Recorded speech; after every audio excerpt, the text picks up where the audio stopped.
It is over. Kingdom Hearts Union Cross, after an 8-year-long runtime, has finally come down to an end.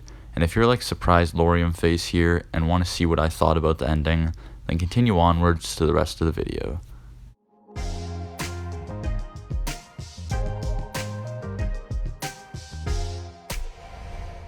So before I start, let me just say that the updates before this one definitely were also amazing and built up a great ending and definitely led the way towards this update. However, this most recent one definitely blew them all out of the water and served as a very fitting end for the series in my opinion. So right near the beginning of the update, it has Luxu and the Master of Masters talking, and the Master of Masters kind of tells Luxu that he is in a way been using all the foretellers this entire time for his own means, which in a roundabout way are the same means that the foretellers are trying to do, but it just sounds bad and doesn't sit well with Luxu.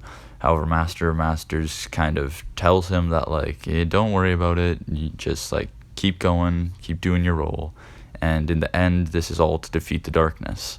And as Luxu walks away from the Master of Masters, the first big reveal of this update comes in, where the Master of Masters says to himself, pretty much confirming that Luxu is the traitor, and that eventually at some point he will not follow his role.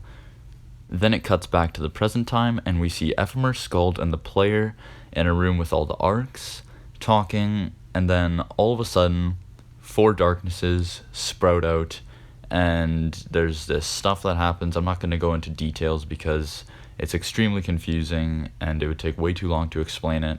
So if you want to know the specifics of what I'm talking about, go watch the actual ending yourself or play through it when it releases. Pretty much what happens is you fight Skuld and Ephemer, and there's this massive reveal, and then you realize, oh dang, the player has been a bad guy pretty much for a while now.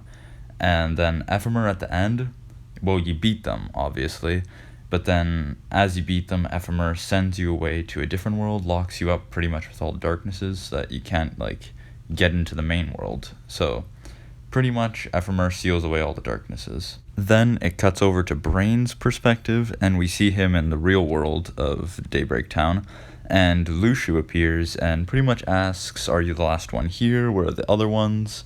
And he kind of understands the situation. And then we see him, and pretty much it cuts right before anything happens, but it's heavily implied that right after this, Luxu takes over Brain's body, and Brain becomes the first person in the long line of people that Luxu will take over. Then Skuld and Ephemer take the 2 remaining arcs and pretty much just travel back to a place in time. Pretty much then it shows the player wake up with the 4 darknesses, and it's revealed that the player wasn't actually bad, and he was just acting to be bad, so that Ephemer would send him away, because otherwise if he wasn't actually bad, Ephemer would never do that. So Ephemer sends him away, then the player seals himself in there with the 4 darknesses, and pretty much kind of saves everybody from these 4 darknesses, but at the same time he sacrifices himself. Then it cuts back to Ephemer and Skuld, and they've arrived in the real Daybreak Town, and pretty much they see the world crumbling, and they're like, okay, yep, now it's our time to leave. It's sad, but we gotta go. And then they get into the arcs and head off into the future. Then we have the Master of Masters talking to Darkness about unreality, and it ties in beautifully with the ending of Kingdom Hearts 3 and what Melody of Memory has been setting up, and pretty much just elaborates on the concept. Then it cuts to Ephemer and Skuld and shows them after the world was crumbling what they did, and pretty much all they did is they just went into the arcs and left. Then it cuts to the player and all the other Union members and shows them floating up in the air. And now that the world has gone to sleep as it has been destroyed, it gives all the players an option. And it says that you can either go to sleep with the world, which is the main option, which you will do subconsciously, and what will happen is you will turn into a dream eater.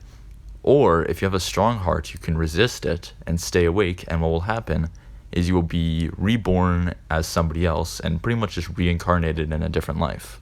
And now, for the biggest reveal of the finale, it cuts to this scene. Look at that baby. That looks similar. Oh, yeah, that does look similar.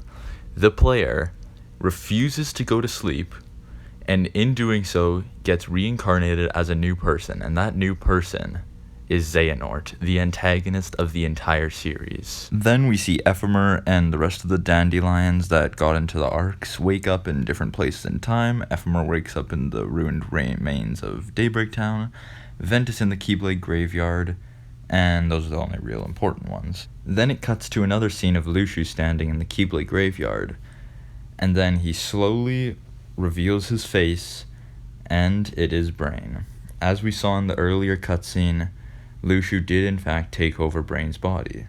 However, there is another scene of Brain waking up in what we can only assume is an old version of Scala ad Column, and we see him waking up. This guy comes to greet him, says they've been waiting for him, gives him his hat, and leads him over to this statue, and the statue is a statue of Ephemer, who is said to be the founder of the city and the first Keyblade Master. We are then left with a flashy little scene that says, "An Oath to Return, Kingdom Hearts," and the game is finished. As on my thoughts for the finale, I thought it was a great ending to the game, and especially the Xehanort part and the Dream Eaters part was crazy, and extremely, cool to see as well. I thought it was a very unique thing, and I don't think anybody was expecting that. So, yeah, that's about it for today, and I'll see you in another video.